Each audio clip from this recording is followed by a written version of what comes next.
Utekaji si utamaduni wetu wa Kitanzania na ni jambo ambalo halitakiwi kabisa kuwa entertained na mtu yoyote. Mimi natokea jimbo la Kawe. Kuna huyu bwana anaitwa Bwana Ali Kibao. Watu wakaja pale Tegeta, wakashushwa kwenye gari, watu wanaona, abiria wote wanaona, alafu akashushwa.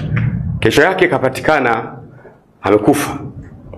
Nataka nimuulize mtu yoyote, kama baba yako akishushwa mbele yako wewe mwenyewe, alafu kesho yake akapatikana amekufa, utajisikiaje? Kama baba yako mzazi akashushwa kwenye gari alafu kesho yake amekufa, utajisikiaje? Lakini sio huyo tu. Nataka kusaiti matukio ambayo pamoja na hao wengine 83, nataka kusaiti matukio ambayo yanagusa sana. Tumeona juzi kule mtu anaitwa Mdude, ambaye na yeye watu wamekuja nyumbani kwake, wamevunja mlango, wamemchukua akiwa hai mbele ya familia yake, wameondoka naye, mpaka leo hakuna mtu anayejua yuko wapi. Na hata hatujui naye anayefuata sasa. Unaweza ukanyamaza, kumbe unafuata wewe. Kwa hiyo haya mambo kwa kweli yamezidi kipimo. Mimi nataka niseme, lengo langu la kuongea ni kusema mimi sikubaliani na vitu hivyo 100%. Hivi vinaitwa vya kijinga, havifai kutajwa kwenye jamii ya Tanzania. Sasa nataka nishauri ufumbuzi wake. Si kweli, nasema tena si kweli, kwamba vyombo vyetu pia havina habari kabisa na kinachoendelea. Hiyo si kweli. Si kweli. Mimi nashauri mambo yafuatayo, kwamba wakuu wa vyombo ili wafanye kazi zao kwa umahiri, wanatakiwa wasiondolewe kwenye kazi zao kwa mapenzi ya mwanasiasa aliyewaweka, ili wawe na uwezo wa kukataa baadhi ya mambo anayowaambia ikiwa wanalinda maslahi ya nchi. Kwanza hiyo. Jambo la pili, vijana wetu wanajeshi, kwa maana ya vijana wetu wa idara ya usalama wa taifa na vijana wetu polisi, magereza na jeshi la wananchi, maslahi yao, kwamba hawa vijana walipwe vizuri. Mimi nasema hivi, huwa na watania watu nawaambia kwamba paka mwenye njaa ukamwachia maziwa lita 2, ukamwambia nilindie maziwa yangu, lakini ana njaa, umemwambia kaa hapo ulinde maziwa, utamkuta huyo paka amekunywa ile lita 1, amesema boss, nilipata njaa, ili niendelee kuwa kwenye lindo nimekunywa lita 1. Na sio kwamba huyu paka hana maadili, ana njaa. Lazima tujifunze kuwalipa vizuri majeshi yetu.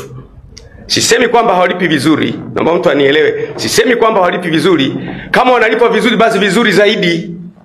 Tutakuwa na vijana imara, tutakuwa na wanajeshi imara, wanalipwa vizuri, maslahi yao yako vizuri, bima zao ziko vizuri, nyumba zao ziko vizuri, kila kitu kiko vizuri. Tutakuwa na polisi imara, wana mishahara mizuri, wanalala mahala pazuri, maslahi yao vizuri. Tutakuwa na jeshi la wananchi imara, waliotoa uhai kwa ajili ya kulinda nchi zetu, wanalipwa vizuri, wanalala pazuri. Rais wa Tanzania bara na wa Zanzibar, na msaidizi wake anateuliwa na rais, ni mteule wa rais. Na kwa ujumla wake kwamba kiongozi mkuu wa idara ya usalama wa taifa na wa pili na wa tatu na wa 4, hawa wote kusema kweli wanapatikana kutokana na mapenzi mema ya rais wa nchi. Hiyo ni kweli. Mapenzi mema ya rais wa nchi. Inaweza isiwe moja kwa moja, lakini ni wateule wa rais wa nchi. Sasa, na vile vile kama rais wa nchi akijisikia kwa sababu za maslahi ya nchi au ya uongozi hakutaki, pia wanaondolewa na kiongozi wa nchi. Wanateuliwa na kiongozi wa nchi na wanaachishwa kazi na kiongozi wa nchi. Vile vile kwenye jeshi la polisi, mkuu wa jeshi la polisi IGP naye vile vile anateuliwa na mkuu wa nchi, lakini pia anaondolewa na mkuu wa nchi. Vile vile magereza, mkuu wa jeshi la magereza pia na yeye anateuliwa na mkuu wa nchi na anaondolewa na mkuu wa nchi. Vile vile na jeshi la wananchi CDF, na yeye vile vile mkuu wa jeshi la wananchi anateuliwa na rais na anaondolewa na rais. Kwa rais akiona vyovyote vile anaweza kumondoa wakati wowote.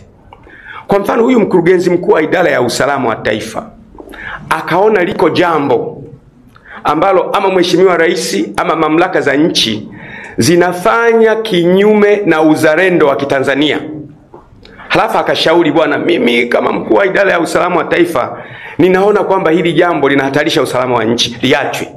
Anafukuzwa kazi. Lakini alichofukuziwa sio kwamba amefanya kosa, anatetea masilahi ya nchi, ndio maana kimemfanya afukuzwe kazi. Kwa hiyo tukifanikiwa kuwalinda hawa wakuu wa vyombo wasifukuzwe hivi hivi kirahisi, watakuwa na uwezo wa kuisimamia nchi yetu vizuri bila kupata madhara yanayoathiri familia zao. Wazi jamani, kwa sababu ninaotaka wasiondolewe madarakani ni vyombo, hawezi kujisemea wenyewe. Ninaosema wasiondolewe madarakani kwa sababu wametimiza wajibu wao wa kizalendo ni vyombo, hawezi kujisemea wenyewe. Unataniuliza, kwa nini sasa hujamwambia mheshimiwa rais? Kama nimwambia mheshimiwa rais ndio mnufaika wa hayo mambo. Si kama unanielewa. Rais yote sio tu Mama Samia, mimi siongei nikiongea rais naongea taasisi ya rais. Ndio mnufaika wa wale. Hata mimi ningekuwa mwanasiasa, una pressure za kisiasa, si utamtuma mtu huyu, bwana hebu shughulika na yule. Ndio mnufaika. Ukimwambia mnufaika kwamba yeye ndiye ajipunguzie, hakuna utakachoongea. Ninaongea ili watu wote wenye akili na wanajua kuzitumia wayasikilize maneno yangu. Vinginevyo kule mbele tutapoteza nchi.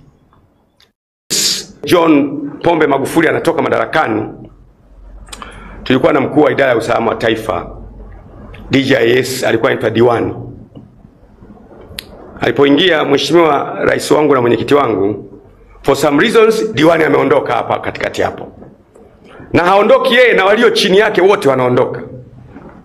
Tumekaa kidogo, akaja mwingine pale. Na wasema hawa kwa sababu hawa ni they are public figures, wanachaguliwa, sio siri hawa. Akaja mwingine hapo katikati sasa, ambaye akaja na yeye, nafikiri alikuwa anaitwa Masori. Na yeye kaenda hapo katikati hapo, na yeye akaondoka na walio chini yake wote. Amekuja katikati hapo anaitwa Alisiwa. Alisiwa naye amekaa muda kidogo, na yeye akaondoka na walio chini yake.